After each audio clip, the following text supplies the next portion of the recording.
What would you do if someone killed your pet? This is our beloved cat, Tilly. She came into our lives at a very young age. We watched her grow and we embraced her adorable character.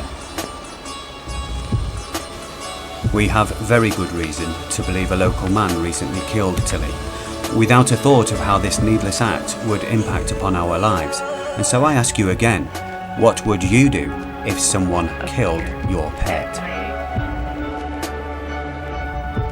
Tilly was a fundamental part of our family, and we need to give her a voice. And so we are launching an awareness campaign to highlight exactly what is happening on our doorstep, because there is strength in numbers and the public need to know of the callous actions of those we believe to be behind Tilly's disappearance. You won't believe who is threatening the lives of our pets. This is the Cotswold Wildlife Park in West Oxfordshire, which is owned by the Hayworth family.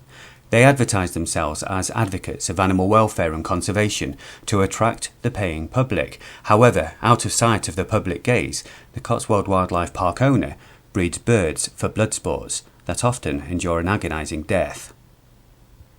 Here is Mr. Hayworth, on land not far from the Cotswold Wildlife Park, smiling at the sight of animals suffering. The double standards as seen here are off the scale, but wait, it gets worse as we explain how Mr. Hayworth is purposely terrorising local residents and their pets. As we look at a map of the area, here is the Cotswold Wildlife Park. Unknown to paying customers, the pheasants are bred in these woodlands. Let's take a closer look. The pheasant pens are located here. The birds are then released into the woodlands before they are shot. This woodland is riddled with snare traps to protect the pheasants from predators, but this entire area is in close proximity to Bradwell Village, a community of over 140 family homes. This woodland is therefore within natural roaming distance for many local pets. You don't have to be an animal welfare advocate to realise the threat this poses to pets. The latest revelation is that the gamekeeper Paul Godfrey threatens to shoot pets if they wander into woodlands, yards from this children's play area. I saw it round the pen, Yeah. and I had a gun, which I very rarely have. I would shoot it. When Tilly went missing, Paul Godfrey would have been completely unaware that her collar was fitted with a number of tracking devices, one of which was a GPS system. This is that last bit of data collected from that GPS device, and we can see that at 8:30 in the morning, Tilly was here at the edge of Bradwell Village. As we retrace her steps, we can see that she reaches the woodland at 10 a.m. and she remains in this area for a full hour before the data suddenly ends. We have since learnt that during this week Paul Godfrey was tending to pheasants at this exact same location between 10:30 and 11 o'clock in the morning. At the time, we were unaware of the pheasant pen in this woodland. We were unaware that there was a gamekeeper that was prepared to shoot pets within the natural roaming distance from their homes. A second tracking device enabled us to locate Tilly if she was within a radius of 400 feet. Using this handheld device, we would press a button which would connect to a device fitted to Tilly's collar. The handheld device used lights and sound to guide us to her precise location, without fail. By using all recorded GPS data available throughout the year, we are able to establish Tilly's boundary, and she never once went outside of this area. Here in red, you can see the exact area we walked in our frantic search for Tilly. With every few steps we would call her name, and the handheld tracking device remained switched on throughout, so the actual area covered is in fact much greater. Had she lost her collar, we would have found it. We firmly believe the devices on her collar were destroyed, and this would explain why we have been unable to locate Tilly. Cats do naturally roam, and when one goes missing for a day or two, it's easy to presume they're just having an adventure.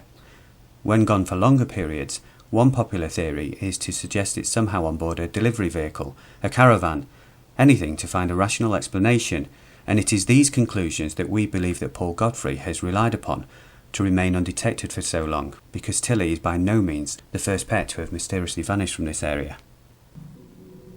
Without the pheasants, there would be no reason for the snare traps. and no reason for a gamekeeper to continue terrorising local residents with threats to kill pets if they happen to wander just a few hundred yards from their homes. This opinion is shared in the next shocking footage from the League Against Cruel Sports, as they demonstrate the unnecessary dangers pheasant breeding poses to both wildlife and pets. Game. Sport, food, and a multi-million-pound industry in the UK. Predator control, the motivation for it is not about protecting the game birds for their own welfare and well-being. It's all about cash. And the more birds they have to shoot, the more money they can make. All across England, Scotland, Wales and Northern Ireland, in the name of predator control, millions of animals are snared, trapped, shot or poisoned every year. The most common method of predator control is snaring.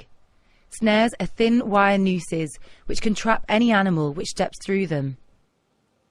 Well, I think snares are one of the most, probably the most barbaric way of trying to catch an animal, and the fact that we still allow people to snare I find frankly offensive. According to annual RSPCA Inspectorate surveys, only a third of the animals were actually the species intended to be caught.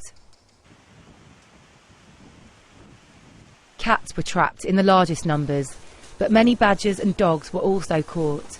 Other snare victims include deer and squirrels. And it is not only snares and traps that are killing animals perceived to be a threat to game birds. This is the Forbes family, who live near Kirriemuir.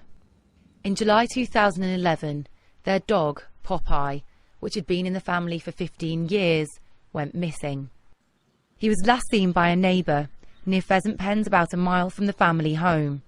Just kept searching, and after, it must have been about 3 hours or something, we came across a bit of freshly dug ground in a sort of area away from anywhere, and just started to kick about it with my boots and weren't getting anywhere, so went over to the trees, got some branches and then started digging, and within a couple of minutes we came across white fur, and even still then we were in sort of shock. We thought surely it can't be. There's a short wind, yeah.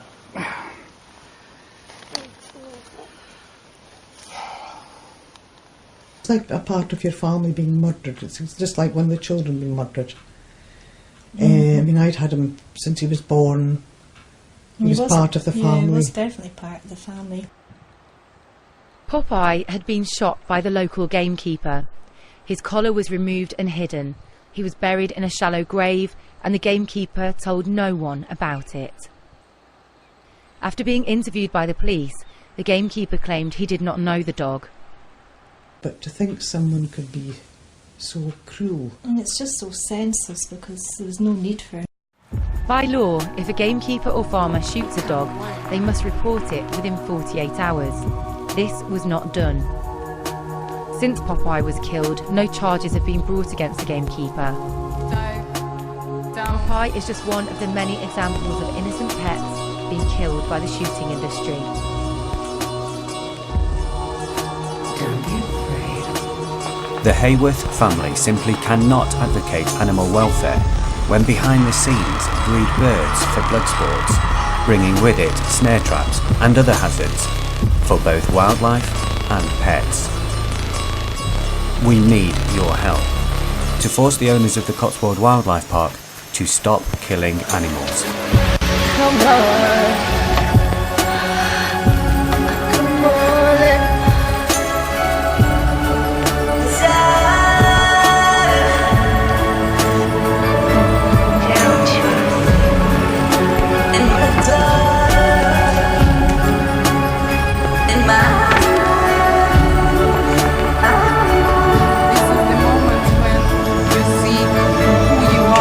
We call upon all animal lovers to please support Tilly by sharing our videos with your friends for the sake of true animal welfare. You can find us on Facebook by searching PetsFightBack or by visiting our website petsfightback.com. Thank you.